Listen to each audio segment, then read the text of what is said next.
Welcome to the 2013 Summit Podcast, presented to you by the Oregon Ministry Network.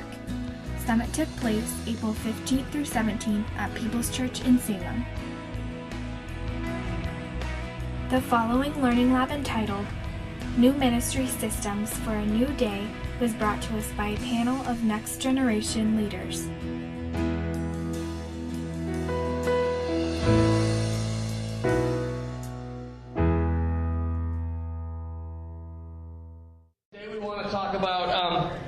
This is a panel discussion format, so you're not going to hear a talking head in here. You're going to actually hear 5 talking heads and someone moderating it. That would be my head. And so they're just going to share a little bit in a minute, and then we're going to really, the second half of our time is Q&A, for you to ask questions regarding what they've shared about and or anything else that's on your mind or your heart. So that's the format. We'll go until about 2:30, then we'll take a break, and then the next set of labs starts at 2:45. So thanks for coming. Our goal here is to talk about new systems, or maybe another word might be structures. You might even use that old word we don't like to use so much anymore, but it's still relevant. Programs for a new day.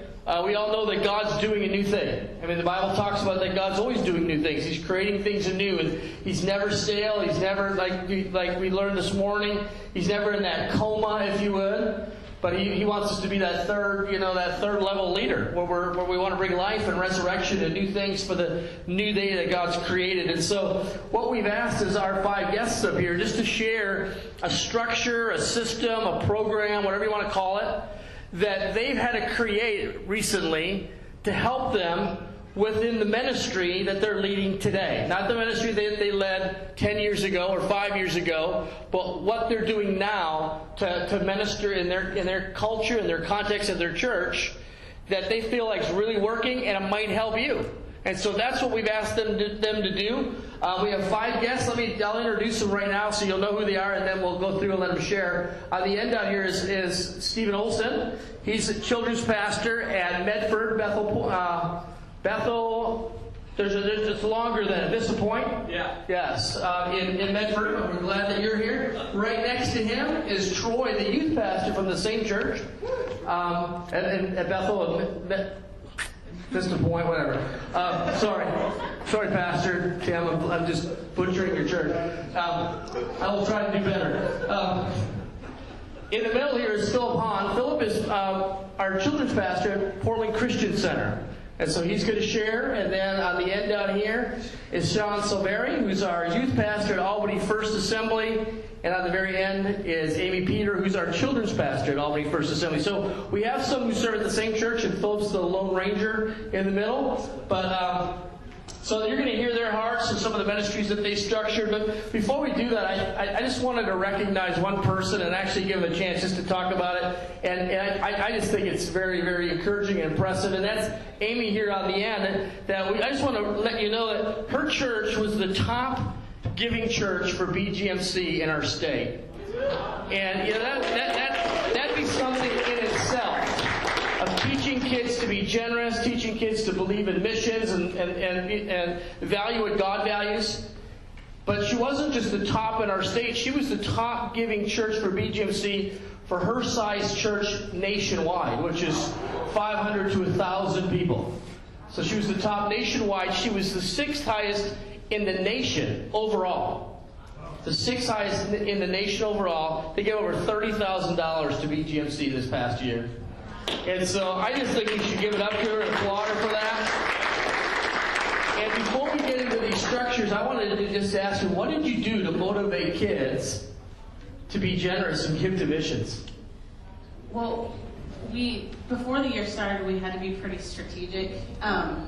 We picked really specific projects. So instead of just saying, hey kids, we're giving to BGMC, which they know what that is, we had to say, we picked a project and we said, we're going to give food to hungry kids. And so we came up with kind of an ad campaign church-wide and just said a quarter equals a meal. And so if you were to go up to kids in our church today and say, a quarter equals, they would shout at you, a meal, because they know that. And so they knew their dollar was 4 meals, or their $5 bill was 20 meals. So that was one way where they just really felt like they were meeting a tangible need. And we mixed it up all year long. You can choose projects through the National BGMC office. We worked with Convoy of Hope for part of the time. We did some other things, other projects, but that was one way. And another way, just catching the vision, we talked about it all the time. I mean, we talked about it every Sunday, every Wednesday, all the time. I mean, until we were sick of talking about it, we kept talking about it. And so those probably are the main two. And other than that, it's just involving the whole church. We got our whole church involved. Obviously, our kids did not give $30,000 to missions. Our church gave $30,000 to BGMC. And that's right. That's important to point out. $30,000, that represents like 20% of what we gave as a state. So I mean, that's a huge amount of money in the context of our state and our network. And you pointed it out that it wasn't just your kids. Obviously, it's a kids' missions emphasis, but your whole church is behind it. So maybe just take one more second before we get into our main topic and tell us, you got any fundraiser suggestions maybe that worked really well for your church to help you achieve this goal? Yeah, well, our executive pastor ran a marathon and used it as a fundraiser for missions, which was hugely helpful. He also challenged me as a former kids pastor himself to think bigger than the big sale or the buddy boxes and actually create larger opportunities to give. So we did a couple of contests where, you know, we built it up all the way through VBS where, you know, we totally used competition, boys versus girls, you know, and whoever won got to make me into a human ice cream sundae. And I do not know what's so compelling about that, but we raised a lot of money that way. It was the most disgusting experience of my life. And then we also did, Sean and I did a competition where he was raising Speedlight funds and we were BGMC through a jogathon, and whoever won, the other pastor had to kiss a pig. So obviously Sean kissed the pig. So yeah, but we raised I think $8,000 for Speedlight and BGMC just doing that. So just doing thinking a little bit bigger than just your smaller things, I think was really helpful. That's good. Thank you for teaching your kids to be generous. Thanks for teaching them to value what God values. Thank you. We're going to pray and get started. Why don't you pass that out? We're going to actually start on that end, a little out of order, but we're going to start with Pastor Stephen down there. But let's pray and ask God to help us. Thanks for coming, and let's have a good time together. Jesus, thank you for this opportunity to learn from one another and to learn what you're doing throughout our state, that maybe there's something we could glean and make our own that would help us to do better in ministering in whatever situation we're in. Lord, let us hear, Lord God, your voice today through your servants. In Jesus' name, amen. Now, as I said, Stephen's going to go first. Stephen's going to talk a little bit about creating your own curriculum. So tell us about that system that you did. Yeah. So I started 2 years ago. I'm by no means an expert in children's ministries for 2 years. But when I started, I decided I wanted our kids to have a foundation for the rest of their lives, a foundation of the Christian faith. So I looked around for a curriculum that would do that, and I couldn't find anything that was exactly what I wanted. So I decided to write my own curriculum, and it's gone really well. I've never done it before, but the Sunday school teachers tell me I'm doing a decent job, so that's good. I wrote a curriculum that teaches through the Bible in 2 years, focusing on what I deem to be the most important stories and lessons. And we're just the system part about the curriculum is that it's going to repeat every 2 years. Because our goal is to lay a Christian foundation for their lives, and that's never going to change. So we're just going to teach that 2-year curriculum over and over again until Jesus comes back. That's my goal. As long as I have a say in it, we're just going to keep doing that curriculum forever. Doing it over and over again will mean that our curriculum will get better and better, because we'll be able to look back on our craft and decide that was too messy, or I don't know, whatever, that this didn't teach well enough. So we can continually make it a better curriculum, we'll be able to kind of hone in on if we're accomplishing our goal or not. And then a third benefit, which is probably my favorite, is my job will get easier and easier and easier. Right now it's hard writing curriculum, but after 2 years I'll just go into kind of maintenance mode, so I can do other things in my Metron. There you go. But no, hold on for a second. I got a couple questions for you. Just explain.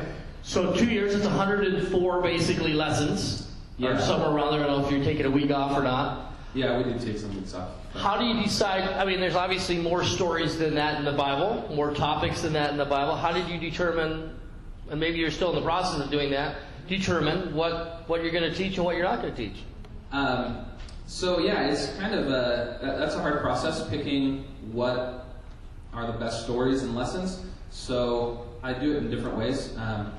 Sometimes if like a Bible story is referenced a lot in the New Testament or something like that, I'll pick it. So I decided Abraham, he's all throughout the Bible. He's pretty important, so we're going to teach on Abraham. Or the Ten Commandments. So things that get referenced a lot. Other times, like I just studied 1 Samuel and did my study on it and figured out what were the key lessons, key themes, key points of the book of 1 and 2 Samuel. And then I picked what I thought were the stories that best taught those points. So for 1 and 2 Samuel, I've kind of focused on Samuel, Saul, and David. So that's how I pick the stories and lessons. Or for Psalms, for example, I picked kind of the 5 main genres of Psalms, like lament Psalms and Thanksgiving Psalms, and I picked like the most exemplary psalm of that genre to teach on. Now this is K through 5th grade. K through 5th grade, we start in fellowship hall, and then we break into classrooms. So basically K and 1 are learning it, 2 and 3, 4 and 5, is that how you have it structured? Or are they all together learning? We all start together in a big group, and we do worship, and then a 5 to 10 minute Bible message, and then we break into classrooms. So kindergarten classroom, 1st grade, all the way to 5th grade. Got it. All right. And we'll have a chance for you guys to ask questions of any of these. We're just going to kind of go through first and let them all share. And then if you have a question you want to address to each individual, we'll give you that opportunity. Let's go right on to Troy. Troy's a youth pastor at the same church. I love when we can have them both here because they can kind of share how they benefit one another. Troy's got a big heart for missions, community involvement, missions trips, getting kids to serve the Lord in their community. I know you want to talk about that. Why don't you go for it? Share us about your structure or your system. Okay. Well, I'm going to throw a little curveball in here, Brian, because I had one other that I wanted to talk about that I didn't tell you about. Sounds good. And I'm going to stick to my notes here, otherwise I will go over time. But we all develop systems that are based around our context and what we perceive the needs to be in our areas of ministry and in our community. And youth ministry has got a lot of cycles to it, and you have to make adjustments to those cycles. But because for me personally, I'm not a systems guy. It's not how I'm wired. It's not a part of my Metron, which I didn't know I had until this morning. So I gotta get that checked. But for us this morning, these are more part of my perspective, I guess, of things that we've got to do in youth ministry that I would qualify as saying they're more like imperatives. Firstly, the Lord's really been hammering me on this of late, is we've got to develop leaders.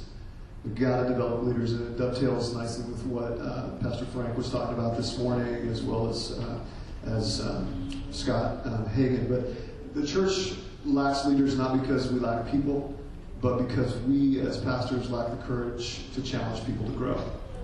And so we've got to be developing leaders, people who will come along behind us and take the ministry and go with it where we have not been able to go. We got to then, secondly, we got to involve our students in the call to missions locally and globally. Missions trips, community involvement, and our strategy is pretty simple when it comes to involving students in missions. That everybody should be involved in missions, giving and going, and whether you are going to an unreached people group in the deepest, darkest tenderloin of San Francisco, or you're going to build houses in Tijuana, take people outside their context, out of their comfort zones, broaden their perception of the world and of people who need Jesus. And if you can get their permission to participate on that level, they will participate in missions for life. If you can change their perception of the world in which they live, and that, the life that they're living is not all that there is, you will change their perception on missions. And our strategy with regard to missions trips and things like that is 1 year we take a foreign missions trip, and then in order to take a break from fundraising and all the things that go along with the preparation for a foreign trip, we do more locally focused missions endeavors, working with a ministry in our church that feeds people in various neighborhoods with distributing bags of groceries and things like that, and trying to partner with schools and stuff like that. So, thank you, Wes. And then along with that, I think our involvement in the community has to start with us as the pastor. A lot of churches lack a presence in the community. A lot of churches fail to have success with outreach in the community, and I believe it's because they have no presence in the community to begin with. You've got to get outside of your office and go out and be where the people are. It's incumbent upon us as pastors and youth pastors especially. Get yourself on campus. Get your behind from behind your desk and go, where the students are. Because the effectiveness of this local outreach effort comes as a result of the credibility of the people promoting it within the community. You being out there, being among the people, and letting them see you will help take whatever outreach endeavor you're trying to do way beyond what you can do if you just showed up and said, "Hey, we're here, we're going to do this for you." If they know you and they know that you're reliable, then it'll take it that much further. So get out there, get in the schools, volunteer, coach teams, that kind of stuff. Be dependable, be approachable, and it'll do wonders for your presence in the community and your outreach efforts. So. That's awesome. Thank you, Troy. What you said leads really well into what Philip's going to share, and I think it's important that the way the timing is and how it fell together, because you talked at the very beginning, Troy, about the importance of raising up leaders. But that doesn't just start in youth ministries or when they hit adult. Philip has caught on to that. He realizes that he's been at Portland Christian Center, a little over a year and a half now. And one of the things that he implemented right away was this idea of raising leaders even amongst your own children's ministries. You want to talk a little bit about your 4th and 5th grade, you call it junior leadership program.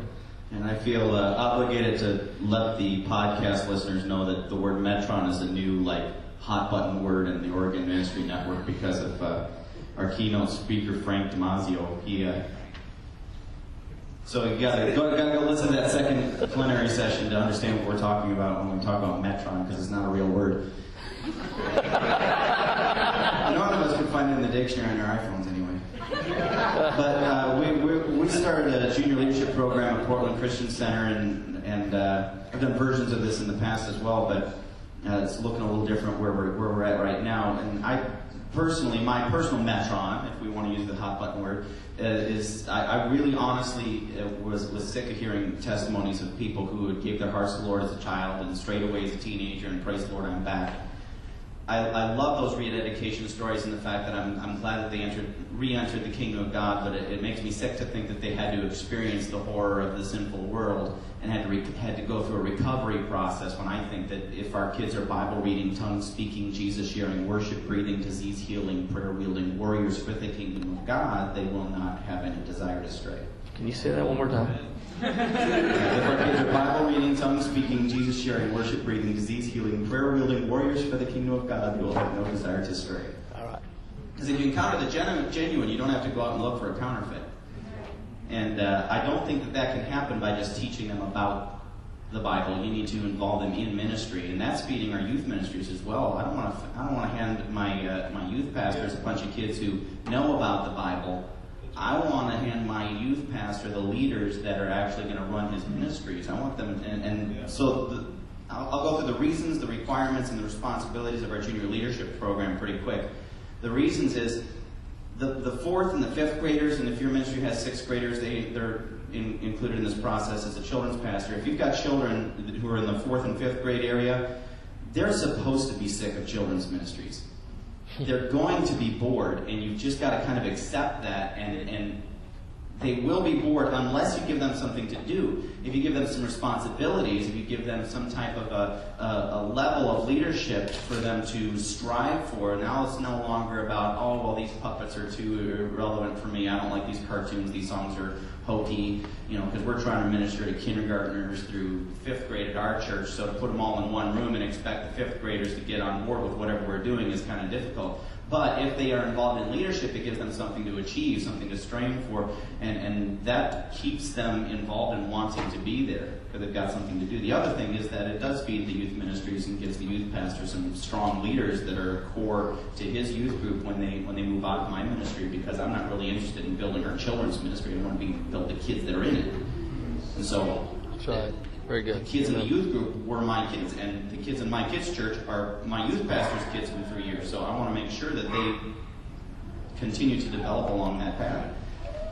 But that's not just, hey, stick you in the sound booth, let you push buttons.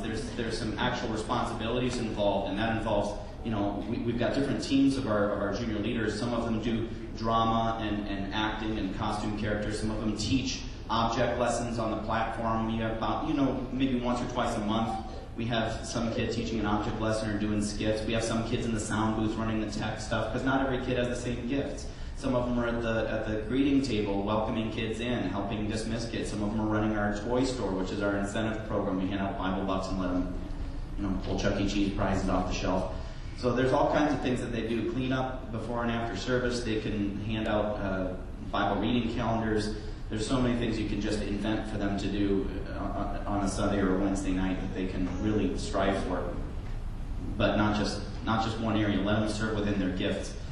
And the requirements, we actually make it difficult to get into. It's not something that they just thought, oh, you're a fifth grader, well, then you're a junior leader. No, there's a certain level of leadership responsibility, so we actually have an application process. We give them an information packet listing all the responsibilities, all the requirements. And then if they still want to be a junior leader, they can turn in the application, and then I'll personally interview them, say, these are the responsibilities. You still want to sign the commitment at the end of the packet? Okay. And then we have a monthly leadership meeting with all of the junior leaders where they stay after church, we feed them lunch, and then we have about an hour of discipleship where we teach them personal discipleship on their relationship with the Lord, and then ministry discipleship on, we'll have a workshop on puppetry, or a workshop on presentation, or a workshop on how to build relationships with the kids in the kids' church or something like that. And then outside of the Sunday, we have service projects or missions trips or things like that we can take them on, where they're serving outside of the church, not just in a program, but also out in the streets. So that's in a nutshell our junior leadership program.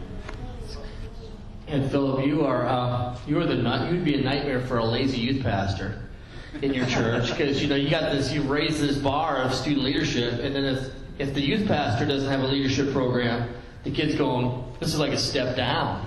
Yeah. And I've seen that before, so I can say that from experience, where we've had children's pastors that are just hitting out of the park, and then we've had some youth pastors that aren't quite even, bunting it off out of the infield.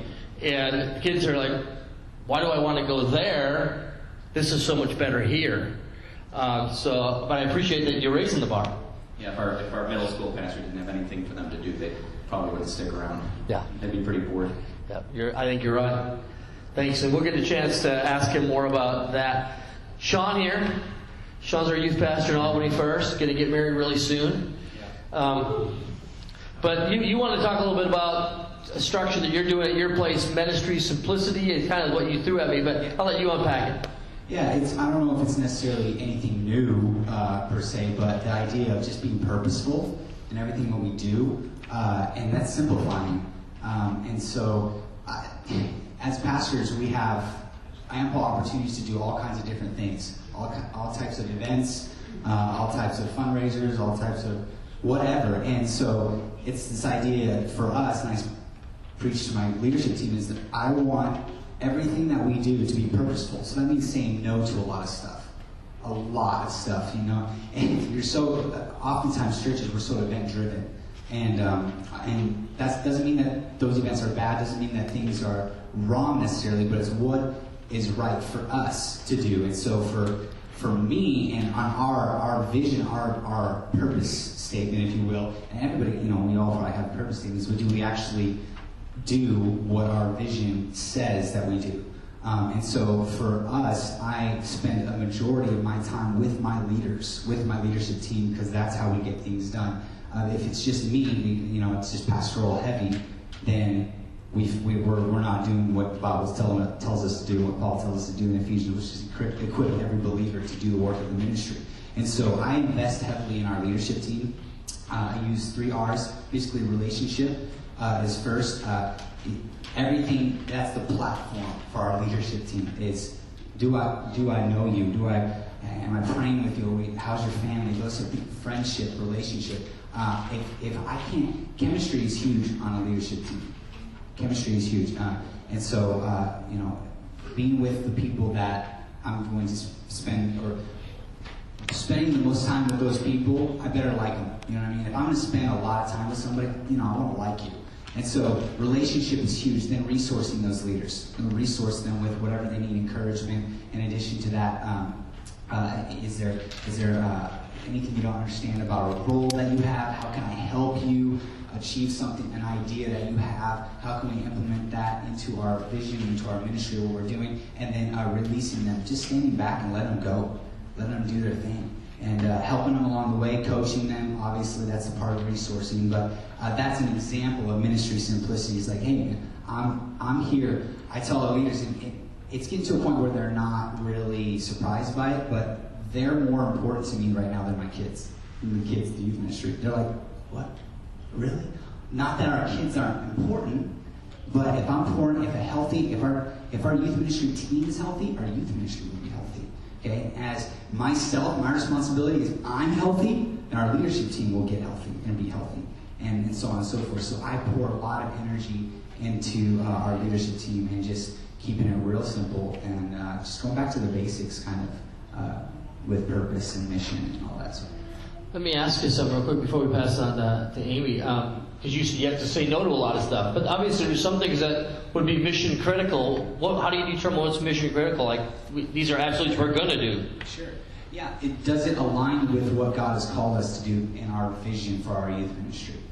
Does it build the kingdom, and does it do it the way that we feel God has called us to do it? Because there's a lot of different things that may build the kingdom, but this might not be our shtick, might not be what we're trying to accomplish in our culture, in our context, with this day and age, with the students or whatever who we have.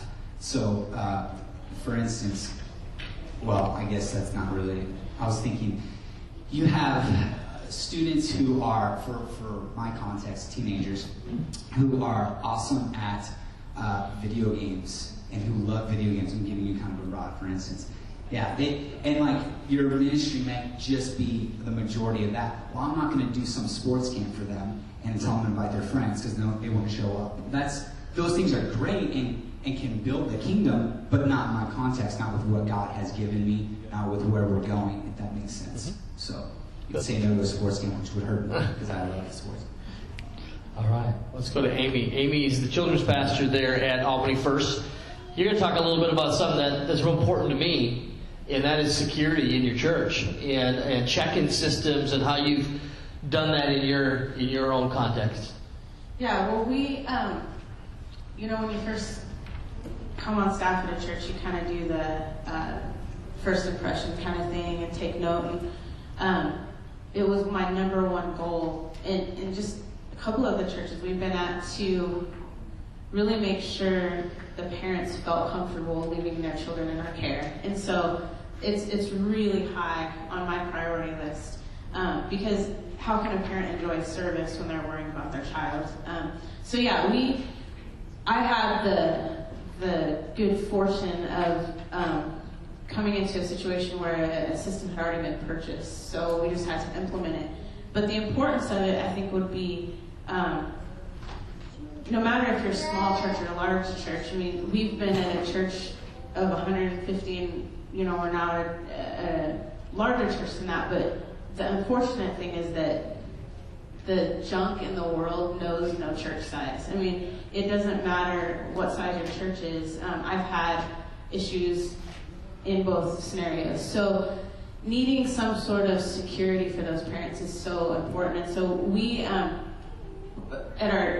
Albany First, we have computerized check-in where it's all really high-tech stuff with finger scanners and label printers and all that kind of touch screens. But the idea isn't as high-tech as we can get. It's how secure can we be? And so we have pagers that are scanned. We have check-in sheets that are printed and check-out sheets that are printed. I mean, every system is different, but it's not how the system works. It's the security that it brings. And so any child, has to be in our system. They have to be in our system to enjoy that service and then to be picked up. It has to be the right parent. We've had numerous times where a non-custodial parent or a parent that does not have any business picking up their child try to pick up their child from church because they just think that they can walk in and do that. So we just value security really highly because of that. We don't want to fix a problem after it happens. And so, and then just we've added some extra measures like security cameras and things, but really those are all things that come at a bigger expense. You can be very secure with a paper system. It can be laminated tags, it can be, anything like that. It just needs to have checks and balances in it. When you pointed out, depending on the size of your church, your system may look different. Smaller church usually means smaller budget. You have any advice you might give some of us who are from smaller churches on how to determine what system would be appropriate for us? Yeah, absolutely. We when I first started out in children's ministry, it was like, what's a budget? I mean, we didn't have money, so we fundraised. And I bought these, this is just an example, but I bought online those wristbands that you can't rip off, those really annoying ones that, are waterproof and all that. So they had a little perforation where it had a number on both the wristband and the tag. So we gave the wristbands, put them on the kids, handed the little tags to the parents, and put them on a label so they wouldn't lose them. And even if you were a board member's child, we checked and we matched up those numbers, and we just had this system. And I had a guy come up to me and say, wow, is our church really growing? I mean, why are we doing this all of a sudden?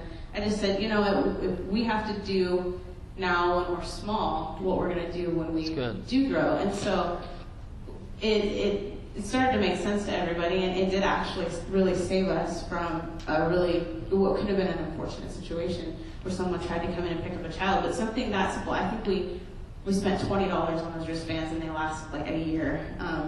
But we also laminated tags that just parents have to return. So I mean, if you don't have the tag, I'm sorry, we're gonna hang out with your kiddo until you can go find it, that kind of thing. And just being consistent, It's not the technology that provides the security, it's just consistency and checks and balances. So that's very good. It's not the technology, it's good. It's the point of creating a safe environment.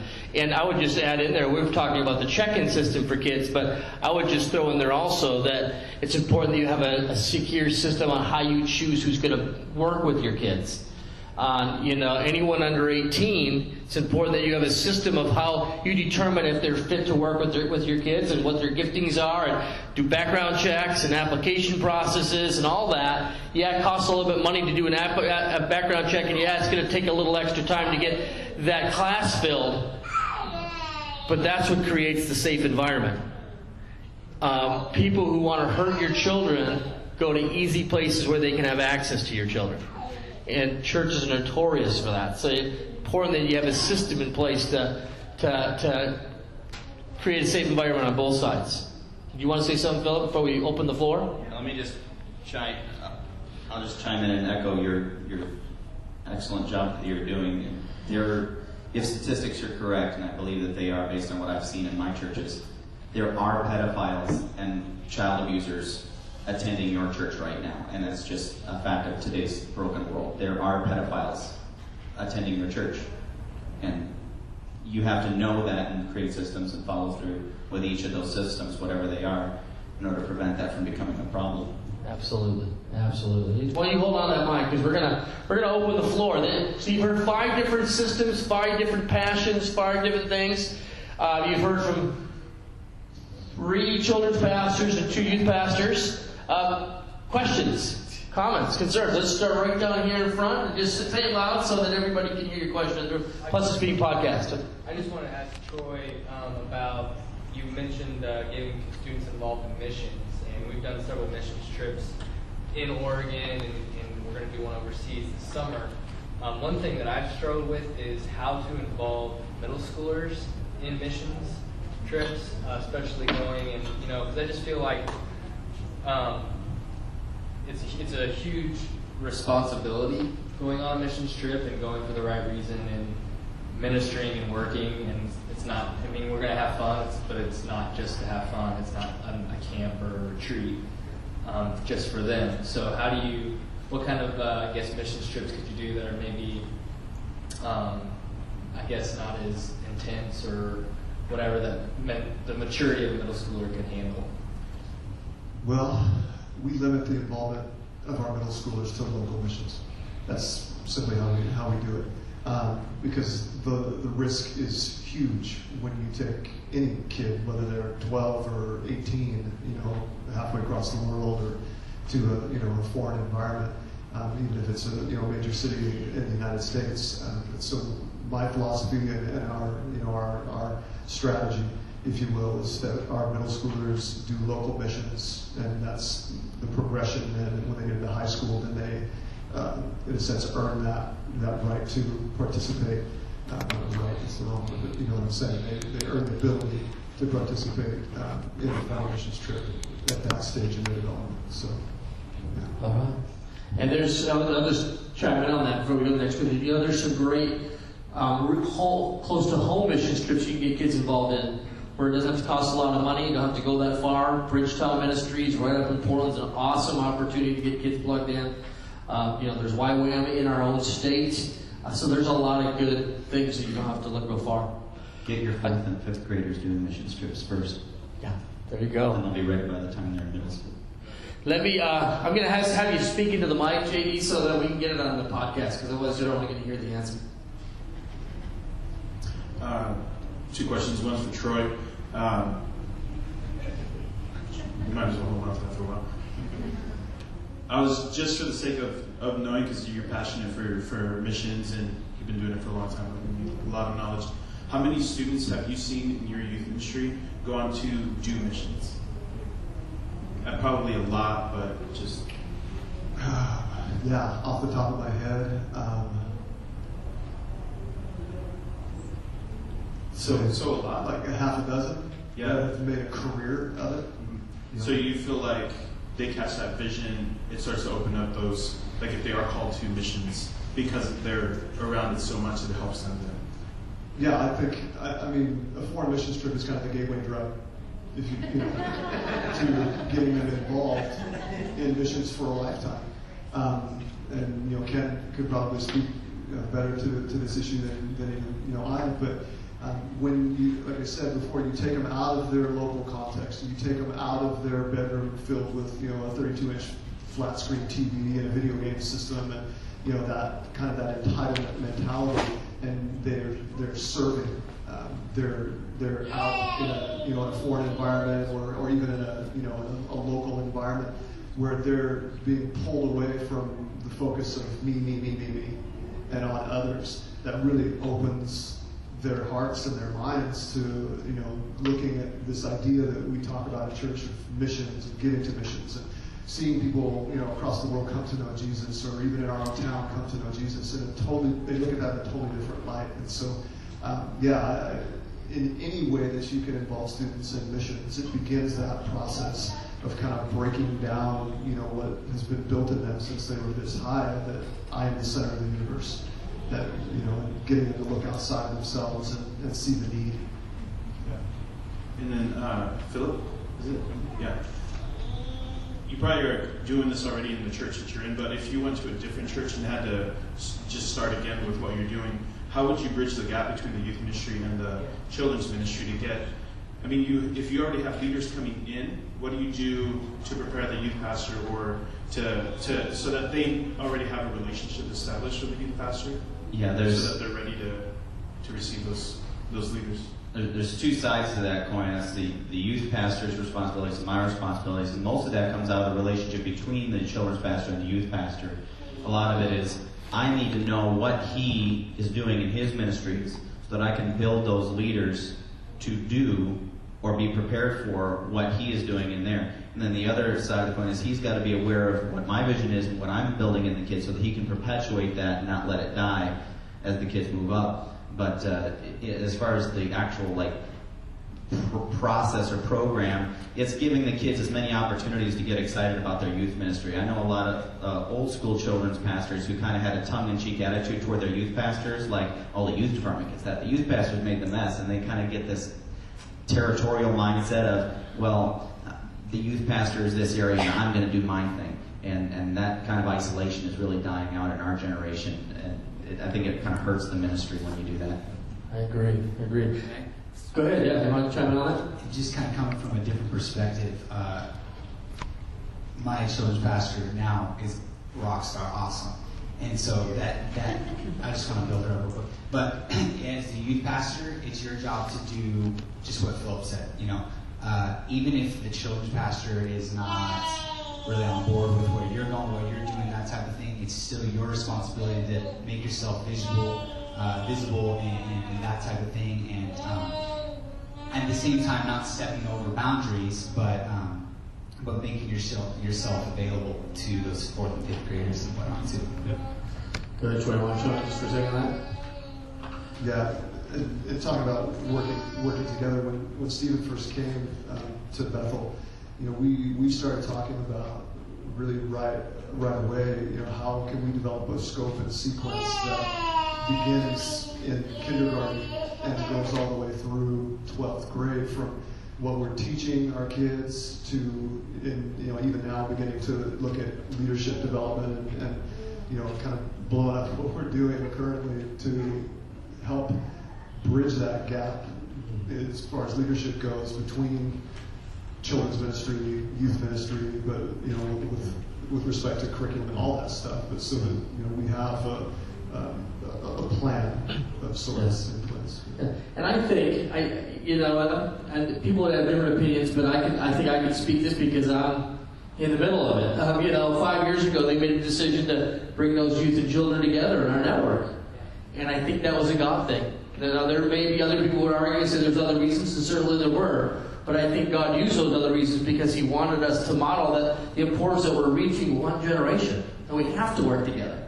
We have to have smooth transitions from 5th grade to 6th grade and 8th grade to, 7th grade to 8th grade and 12th grade to college, and have transitions where we don't lose a generation somewhere falling through the cracks. And there's a lot of things that I would do different if I was back in the local church today, but there's one thing I can tell you I would not do different, and that is to take students and kids or whatever in any way possible on mission trips. I don't think there's anything that's more impacting in the lives of students, and I have one sitting here, and I think she would agree. It's gone with me a lot of places around the world.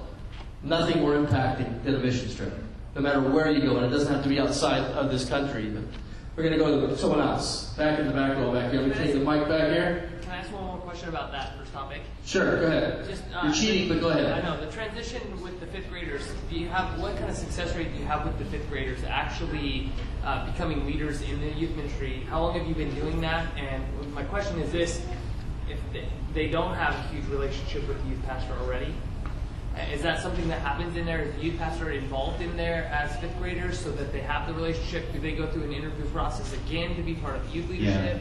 Yeah. How do you get 5th graders to lead high school kids? Well, the question. I love that. I think that we have something that could. Let me make sure I understand your question is how you transition those 5th graders into the youth leadership. Well, that's really the responsibility of the youth pastor that I don't necessarily have to do very often. But I will say that I give as many opportunities for the youth pastor to get involved in the children's ministry, especially near the end of the season when they're going to be transitioning. I let him preach in children's church so they can start building that relationship. I start opening up the middle school events to the 5th graders so that they can attend those as entry level, so they can start building those relationships with their youth pastor and their youth leaders. I always talk them up in kids' church and in Sunday school and in our Royal Ranger program, so that when they transition out of my ministry, that they're excited about where they're going. But then it really has to be on the shoulders of the youth pastor to say, okay, now this kid is used to serving in ministry, I don't want to turn them back into a pew sitter. Yeah. I got to have a certain level of responsibility that I can give to the small fish in the big pond.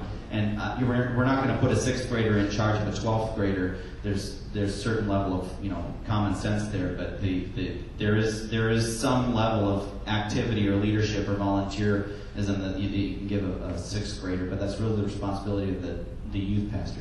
We're going to move on, because I think we can talk about this for a long time. Thank you. And the reality is all these guys will stay up here. Well, they may not stay in those seats, but they'll stay in the room if you want to talk to them one-on-one. But let's switch the subject.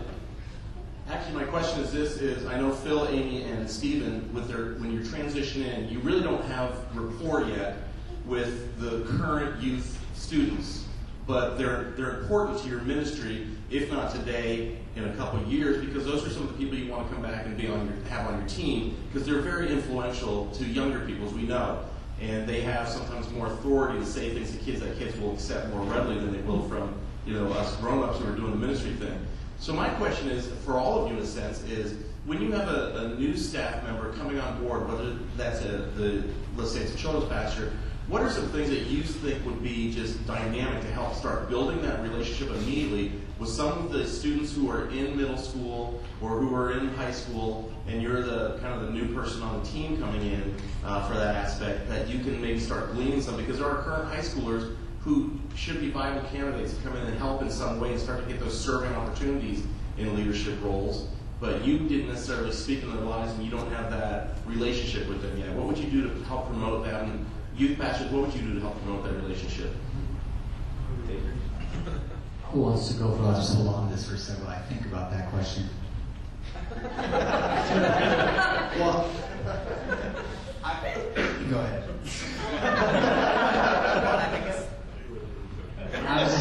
I was thinking, I just wanted to make sure I understood the question, I guess, but Aimee knows, so go ahead. Well, I was just new 2 years ago, and several of the students at our church were involved in preschool ministry, not really elementary, but were involved, or they would jump on the team for summer and stuff. And I just started friending them on Facebook. I started, I go to fine arts at our church, which makes it easy for me, but I go and I watch them. I engage them in conversation, and so I know that most of them are bigger than me. I mean, they look down at me and everything, but and I get confused a lot, and if I'm standing out in the youth lobby as a student, but I just really try to. It's becoming less of a problem the older I get, but I just try to build a relationship with them that way, and then if we're friends on Facebook, they see me posting all about my kids' stuff. They come and ask about it, and then I also have leaders.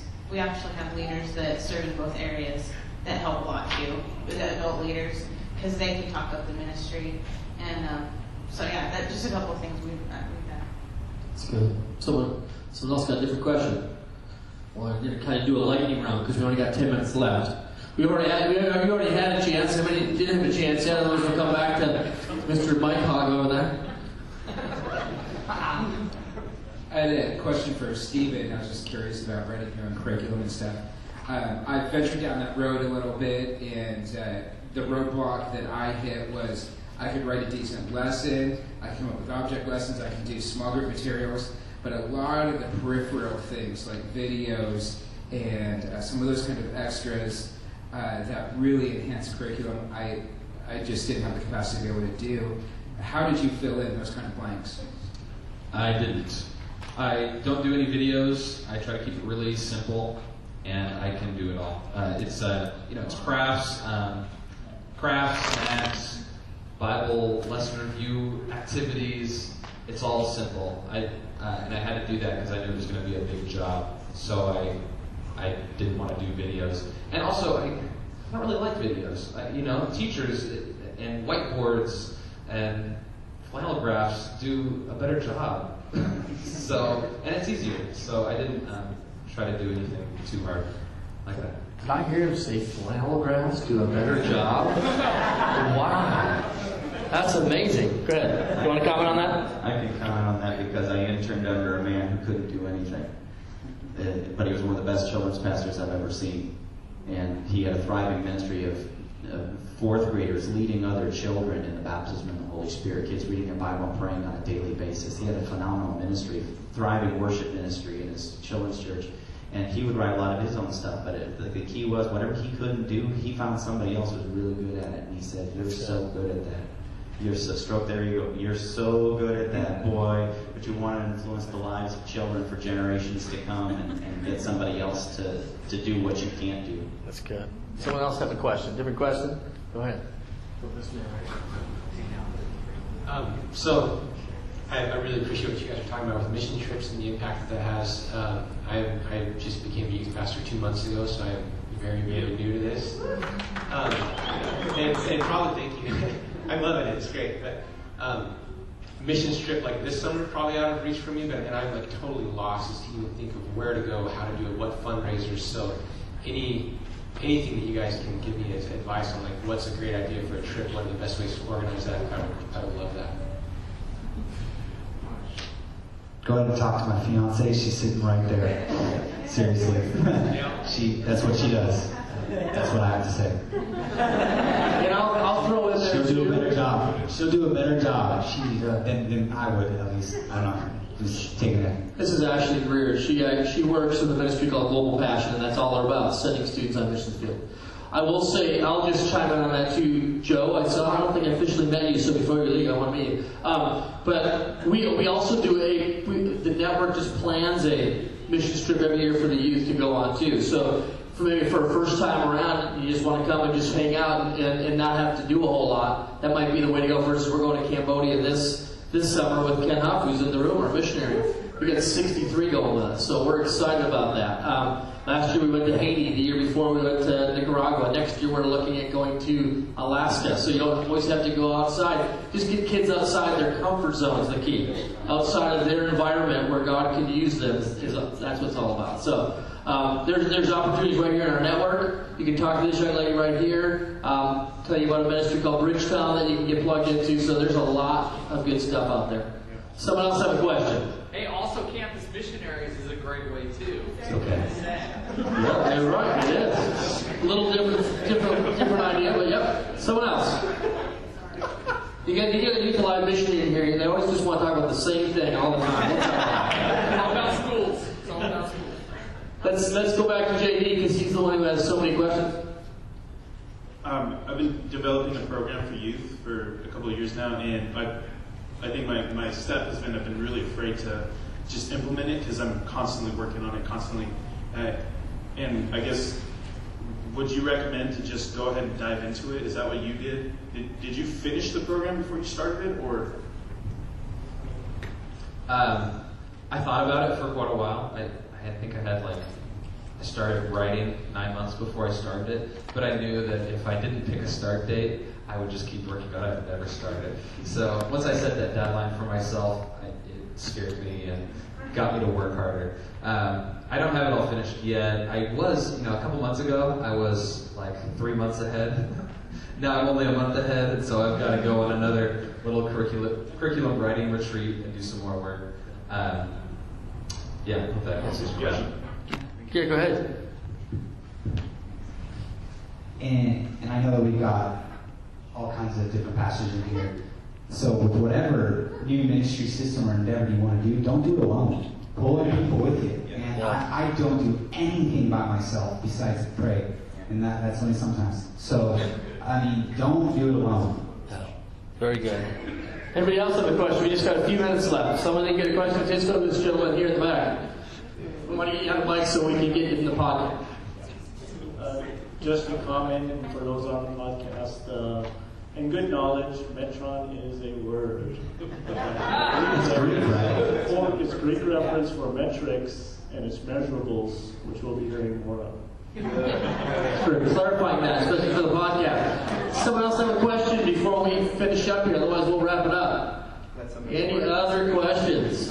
Come on. All right. You guys filled them with full knowledge. They don't need any other questions. Oh, wait a second. We got one more. Here we go. Not so much a question, but just a comment. Encourage your kids locally in local missions as well. It's a great place to start, especially for the younger kids, and that will help prepare for future mission trips and also start that leadership. We had very much a philosophy like Troy when we were in Bend. We would, every other year we'd go on a larger trip, a more expensive trip, and then we kind of had an in-country, out-of-country, so one year we'd be out of the country, one year we'd stay in the country. And so every other year we were doing that. But we also did a thing that Lindsay would probably remember. I think she was still there. We did a thing called, I don't remember the name. It was based on James 1:27. And it was basically helping widows. And so, you don't have to go far. You got widows in your church. The Bible says pure and undefined religion is caring for widows and orphans. And so we would, every 3 months, get a list of widows in our church that we could go serve. And it might be go wash windows. It might be help take out trash for them, do lawn work, getting kids out of their comfort zone and doing something for the kingdom of God. And you can do that all the way down at the 3rd, 4th grade kids can do that. So you wanted to comment? Go ahead. You finish this up, Troy. Just to piggyback off what Brian was saying, something that we've started doing with small groups, because you can implement missions through your small groups. If you've got junior high small groups, you've got high school small groups, you can get your small groups involved in doing little local outreach projects, helping widows and elderly people in the church. And we did that with a small group of high school guys. We just said, hey, we're going to start serving the community and serving the elderly in our church. And we went out and raked leaves for a little lady, and we've got another project coming up for that same group. So don't limit your thinking just to we've got to put together this missions project in our community that's going to involve all these people. It could be just a small group thing where you've already got an existing small group and you just put that as a part of your cultural expectation for that group. This is what we're going to be about, and go from there. Thank you for listening to the 2013 Summit Podcast. For more information on the Oregon Ministry Network and our events, please visit our website at oregonag.org.